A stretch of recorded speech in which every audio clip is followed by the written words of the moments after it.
जय हिंद दोस्तों। तो आज अपने वेरी मोस्ट इम्पोर्टेंट क्वेश्चनों की वीडियो को स्टार्ट करते हैं। आपको इस वीडियो को पूरा देखना है और लास्ट तक देखना है और बीच में नहीं छोड़ना है, क्योंकि ये सभी क्वेश्चन बहुत ही ज़्यादा महत्वपूर्ण होने वाले हैं। ये सभी वेरी मोस्ट क्वेश्चन है। तो चलिए, आज का हमारा पहला क्वेश्चन है, वाहनों से निकलने वाली गैस कौन सी है? तो इसमें ऑप्शन है carbon dioxide, carbon monoxide, marsh gas या फिर नाइट्रोजन ऑक्साइड। तो इसका जो राइट आंसर है वो है ऑप्शन बी, कार्बन मोनोऑक्साइड। तो वाहनों से जो निकलने वाली गैस होती है वो होती है कार्बन मोनोऑक्साइड। चलिए नेक्स्ट क्वेश्चन पर बढ़ते हैं। नेक्स्ट क्वेश्चन है कि खाना बनाने में प्रयोग की जाने वाली गैस मुख्यतः है। तो इसमें ऑप्शन है carbon dioxide, carbon monoxide, methane या फिर नाइट्रोजन एवं ऑक्सीजन गैस का मिश्रण। तो इसका जो राइट आंसर है वो है ऑप्शन सी, मीथेन। तो खाना बनाने में जो गैस प्रयोग की जाती है वो मीथेन गैस होती है। चलिए नेक्स्ट क्वेश्चन पर बढ़ते हैं। नेक्स्ट क्वेश्चन है कि निम्न में से कौन सा पदार्थ साबुन बनाने में प्रयुक्त होता है? तो इसमें ऑप्शन है वनस्पति तेल, मोबिल तेल या फिर केरोसिन तेल या फिर कटिंग तेल। तो इसका जो राइट आंसर है वो है ऑप्शन ए, वनस्पति तेल। तो वनस्पति तेल का उपयोग साबुन बनाने में किया जाता है। इसी से जो है साबुन बनाई जाती है। तो चलिए नेक्स्ट क्वेश्चन पर बढ़ते हैं। नेक्स्ट क्वेश्चन है कि मनुष्य के शरीर में खून के शुद्धिकरण की प्रक्रिया को कहते हैं। तो इसके ऑप्शन है डायलिसिस, हीलोलिसिस, मैकेनिकल ऊर्जा या फिर पैरालिसिस। तो इसका जो राइट आंसर है वो है ऑप्शन ए, डायलिसिस, जो कि वर्तमान में सबसे ज़्यादा जो है दिखने वाली जो बीमारी, सबसे ज़्यादा डायलिसिस हो रही हैं, क्योंकि किडनी फेलियर केस इतने ज़्यादा हो रहे हैं, बहुत ज़्यादा। तो ये वर्तमान में जो प्रक्रिया चल रही है, बहुत ज़्यादा डायलिसिस हो रही हैं, छोटे छोटे बच्चों तक की डायलिसिस हो रही हैं। तो इसलिए जो मनुष्य का शरीर, तो उससे क्या किया जाता है, जो खून में जो मतलब कि जो हमारा ब्लड होता है उसमें उसकी सफाई करने के लिए इसका डायलिसिस का उपयोग किया जाता है। इसके अंदर क्या होता है, खून फिल्टर मशीन से फिल्टर किया जाता है, उससे जो उस रक्त में अशुद्धियाँ होती हैं उन्हें दूर किया जाता है और खून को साफ किया जाता है। तो इस तरह से डायलिसिस में ये प्रक्रिया होती है। और ये जो जिनकी किडनी खराब हो जाती है तो उनके लिए, उनके जो है उनकी ये डायलिसिस होती है।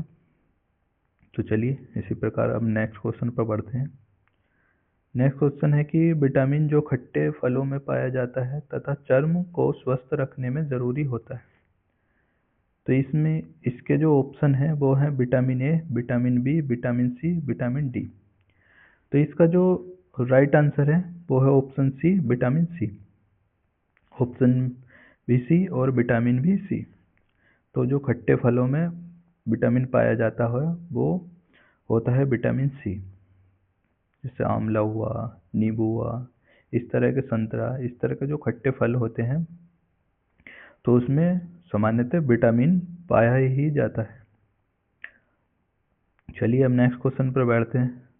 नेक्स्ट क्वेश्चन है कि निम्न में से किसकी कमी से मधुमेह होता है? तो इसमें ऑप्शन है ग्लाइसिन, हीमोग्लोबिन, हिस्टामिन या फिर इंसुलिन। तो इसका जो राइट आंसर है वो है ऑप्शन डी, इंसुलिन। तो क्या होता है कि जो शुगर के मरीज मरीज होते हैं, मधुमेह रोग, मधुमेह जो होता है उसे उसे जो है शुगर कहते हैं। मधुमेह को ही शुगर कहते हैं और शुगर को ही जो है हिंदी में मधुमेह कहते हैं।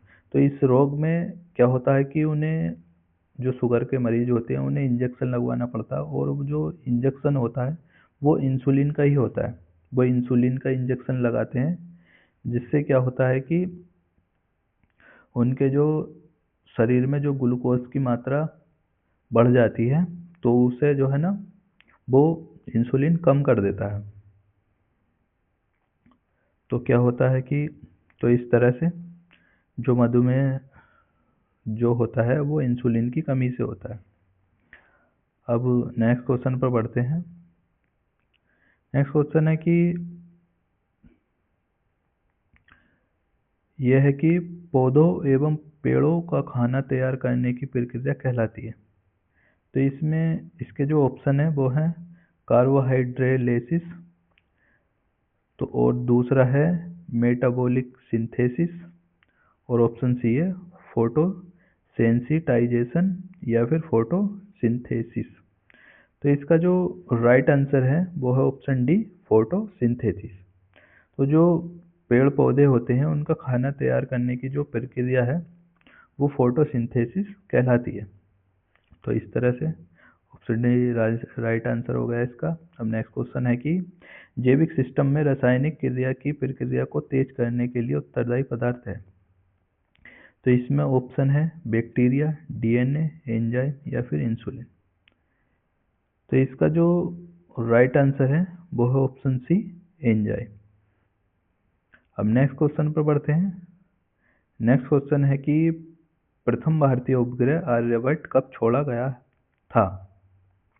क्योंकि ये पास्ट में हुआ है तो इसलिए हमें यहाँ पर था लगाना जरूरी है। तो इसमें जो ऑप्शन है वो है 10 जुलाई 1992 ईस्वी, 19 अप्रैल 1975 ईस्वी, 1 नवंबर 1966 ईस्वी या फिर 2 दिसंबर 1975 ईस्वी। तो इसका जो राइट आंसर है वो है ऑप्शन बी, 19 अप्रैल 1975 ईस्वी। चलिए अब नेक्स्ट क्वेश्चन पर बढ़ते हैं। नेक्स्ट क्वेश्चन है कि इनसेट 2A कब छोड़ा गया था। तो इसमें ऑप्शन है 4 फरवरी 1975, 8 मई 1974, 10 जुलाई 1992 या फिर 19 अप्रैल 1975। तो इसका जो राइट आंसर है वो है ऑप्शन सी, 10 जुलाई 1992। तो जो इनसेट 2A छोड़ा गया था वो छोड़ा गया था 10 जुलाई 1992 में। चलिए अब नेक्स्ट क्वेश्चन पर बढ़ते हैं। और वीडियो पसंद आ रही है तो वीडियो को लाइक ज़रूर कर दें।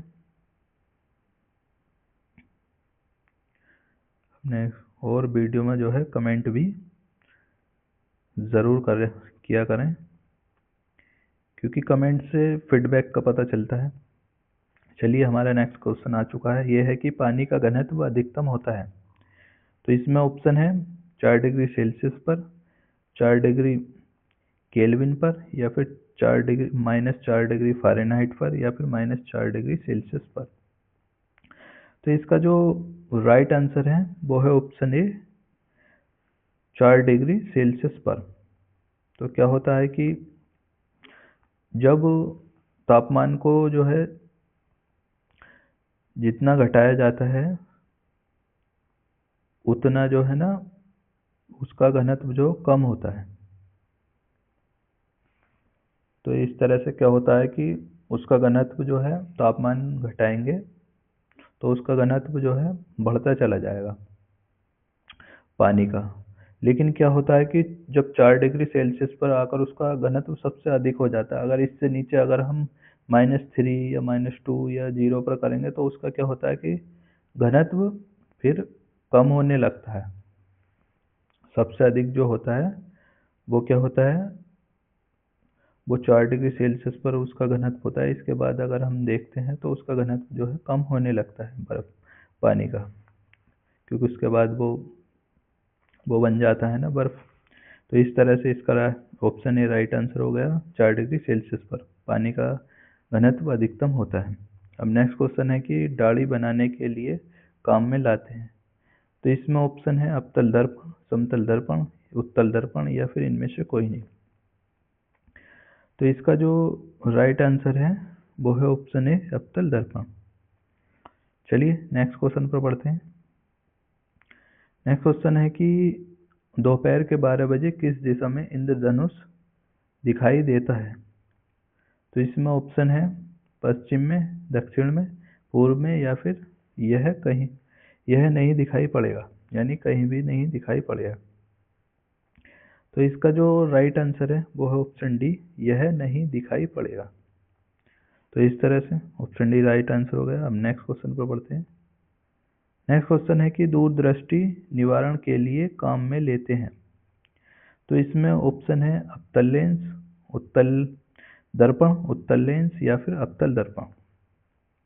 तो इसका जो राइट आंसर है वो है ऑप्शन सी, उत्तल लेंस। तो दूरदृष्टि दोष में क्या होता है कि दूर का तो जो है हमें सही दिखता है और पास का जो है ठीक से दिखाई नहीं देता, तो इसे ही दूरदृष्टि दोष कहते हैं।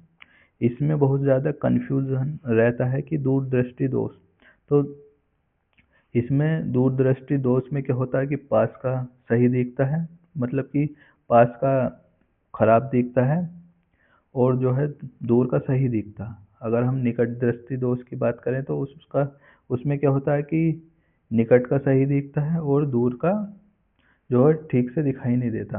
तो इस तरह से इनका सिस्टम जो है दूरदृष्टि और निकट का उल्टा सिस्टम है। अगर दूरदृष्टि दोष है तो उसमें क्या है, पास का सही दिखाई दे, मतलब कि दूर का सही दिखाई देगा लेकिन पास का सही नहीं दिखाई देगा। और यदि निकट दृष्टि दोष है तो निकट का सही दिखाई देगा और जो है दूर का सही नहीं दिखाई देगा। तो इस तरह से है। और दूरदृष्टि दोष में क्या होता है कि हमें जब निकट का ठीक से नहीं दिखता है, दूर का सही दिखता है, तो हम क्या करते हैं, उत्तल लेंस का प्रयोग करते हैं। उत्तल लेंस में क्या होता है कि जो चीज़ें हैं वो पास से देखने में बड़ी दिखाई देती हैं उत्तल लेंस में। तो इस तरह से उत्तल लेंस, और अगर इस यहाँ पर आ जाए कि निकट दृष्टि दोष के निवारण में किस लेंस का उपयोग किया जाता है, तब वो होता है अवतल लेंस। तो इस तरह से फिर उसमें जो है ऑप्शन ए राइट आंसर हो जाता अगर निकट दृष्टि दोष होता तो, लेकिन यहाँ पर दूर दृष्टि दोष है, इसलिए इसका आंसर ऑप्शन सी उत्तल लेंस हो जाएगा। चलिए अब नेक्स्ट क्वेश्चन पर पढ़ते हैं। नेक्स्ट क्वेश्चन है कि फ्यूज का सिद्धांत है। तो इसमें ऑप्शन है विद्युत का रासायनिक प्रभाव, विद्युत का यांत्रिक प्रभाव, विद्युत का ऊष्मीय प्रभाव या फिर विद्युत का चुंबकीय प्रभाव। तो इसका जो राइट आंसर है वो है ऑप्शन सी, विद्युत का ऊष्मीय प्रभाव। तो इस तरह से इस ऑप्शन सी राइट आंसर हो गया। अब नेक्स्ट क्वेश्चन है कि प्रकाश का शून्य अवकाश में वेग अनुमानतः है। तो इसमें ऑप्शन है 3 × 10⁸ मीटर, 3 × 10⁻10 मीटर पर सेकेंड, या फिर 3 × 10⁸ मीटर पर सेकेंड, या फिर 3 × 10⁸ किलोमीटर प्रति सेकेंड, या फिर ऑप्शन डी है 3 × 10⁸ प्रकाश वर्ष। तो इसका जो राइट आंसर है वो है ऑप्शन बी, 3 × 10⁸ मीटर पर सेकेंड। तो प्रकाश का जो शून्य अवकाश में वेग होता है वो होता है 3 × 10⁸ मीटर पर सेकेंड। चलिए नेक्स्ट क्वेश्चन है कि धोने के सोडे का रासायनिक सूत्र है। तो इसमें ऑप्शन है NaOH, Na2CO3, या फिर NaHCO3, या फिर CaOH का होल ट्वाइस। तो इसका जो राइट आंसर है वो है ऑप्शन बी, Na2CO3। तो धोने का जो सोडे का रासायनिक सूत्र होता है, फॉर्मूला, वो होता है Na2CO3, सोडियम बाइकार्बोनेट। चलिए अब नेक्स्ट क्वेश्चन पर पढ़ते हैं। नेक्स्ट क्वेश्चन है कि शुष्क बर्फ है। तो इसमें ऑप्शन है ठोस पानी, ठोस कार्बन डाइऑक्साइड, निर्जल बर्फ, या फिर ठोस हाइड्रोजन पेरोक्साइड। तो इसका जो राइट आंसर है वो है ऑप्शन बी, ठोस कार्बन डाइऑक्साइड। तो शुष्क बर्फ ठोस कार्बन डाइऑक्साइड होती है। अब नेक्स्ट क्वेश्चन पर बढ़ते हैं कि रासायनिक उद्योग में कौन सा तेजाब मूल रासायनिक माना जाता है। तो इसमें ऑप्शन है N2CO3, NNO3, या फिर H2SO4, या फिर HCl। तो इसका जो राइट आंसर है वो है ऑप्शन सी, H2SO4। अब नेक्स्ट क्वेश्चन पर बढ़ते हैं। नेक्स्ट क्वेश्चन है कि परमाणु के नाभिक में निम्न कण होते हैं। तो इसमें ऑप्शन है प्रोटॉन एवं न्यूट्रॉन, इलेक्ट्रॉन एवं कण, प्रोटॉन एवं इलेक्ट्रॉन, या फिर इलेक्ट्रॉन एवं न्यूट्रॉन। तो इसका जो राइट आंसर है वो है ऑप्शन ए, प्रोटॉन एवं न्यूट्रॉन। तो परमाणु के नाभिक में जो कण होते हैं वो होते हैं प्रोटॉन एवं न्यूट्रॉन। अब नेक्स्ट क्वेश्चन है कि निम्न गैस को अश्रु गैस की तरह काम में लेते हैं। तो इसमें ऑप्शन है H2 और ऑप्शन बी है SO2। तो इसका जो राइट आंसर इन्हीं ऑप्शन में से वो है ऑप्शन बी, SO2। चलिए अब इसके नेक्स्ट ऑप्शन भी देख लेते हैं और फिर बढ़ते हैं नेक्स्ट क्वेश्चन की तरफ।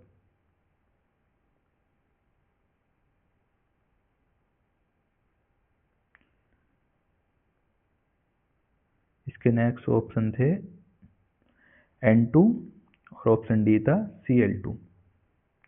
तो ऑप्शन बी इसका राइट आंसर था SO2। अब चलिए नेक्स्ट क्वेश्चन है कि किस धातु से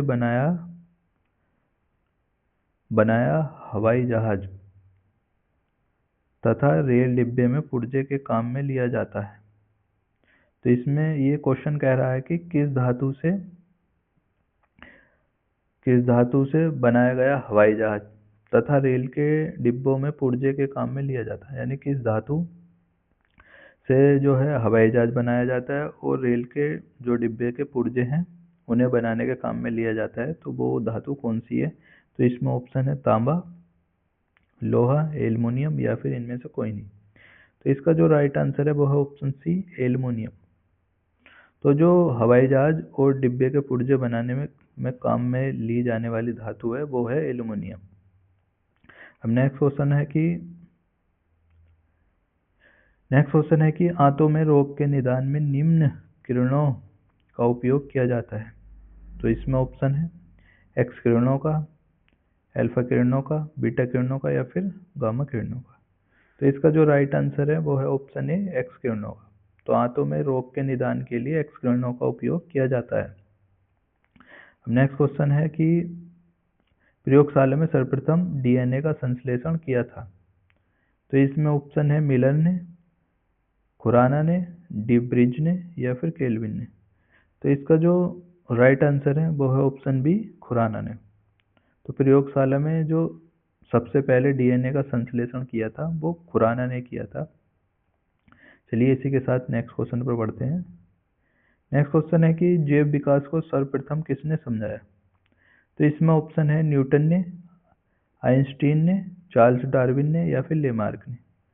तो इसका जो राइट आंसर है वो है ऑप्शन डी, लेमार्क ने।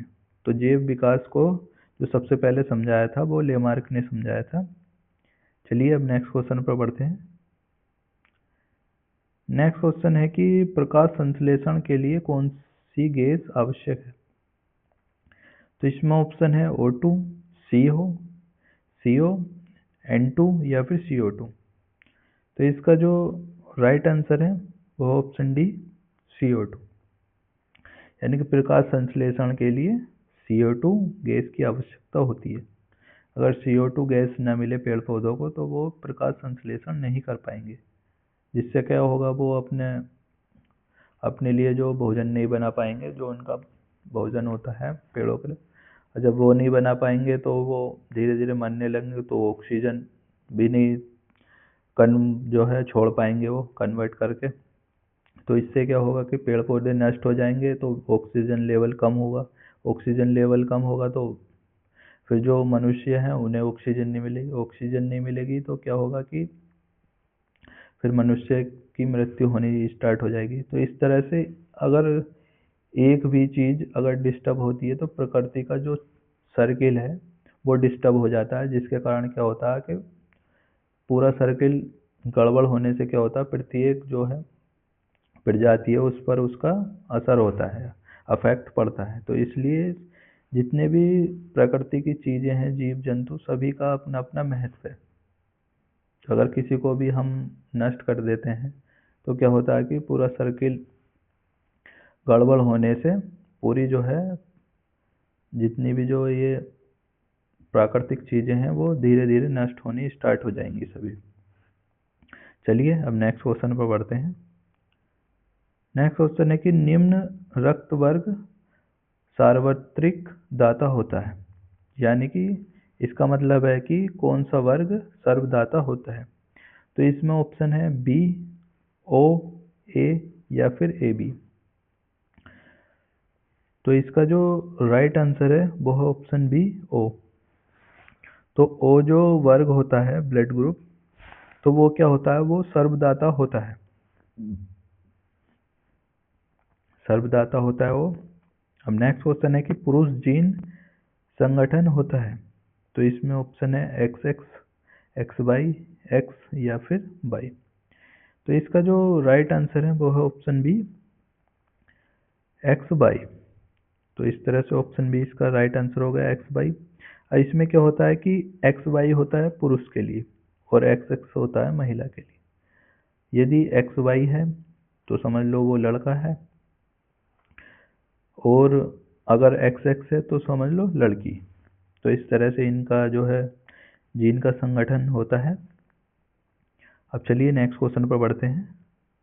नेक्स्ट क्वेश्चन है कि प्रकाश संश्लेषण होता है, तो इसमें ऑप्शन है रात्रि में, दिन में और रात्रि में, दिन अथवा रात्रि में, या फिर केवल दिन में। तो इसका जो राइट आंसर है ऑप्शन डी, यानी केवल दिन में। तो प्रकाश संश्लेषण केवल दिन में होता है। इसका कारण है कि प्रकाश संश्लेषण के लिए सूर्य के किरणों की आवश्यकता होती है, जो कि हमें रात में नहीं, सूर्य की किरणें रात में पृथ्वी पर मतलब कि रात में नहीं आ पाती हैं। तो इस कारण क्या होता है कि प्रकाश संश्लेषण नहीं होता है।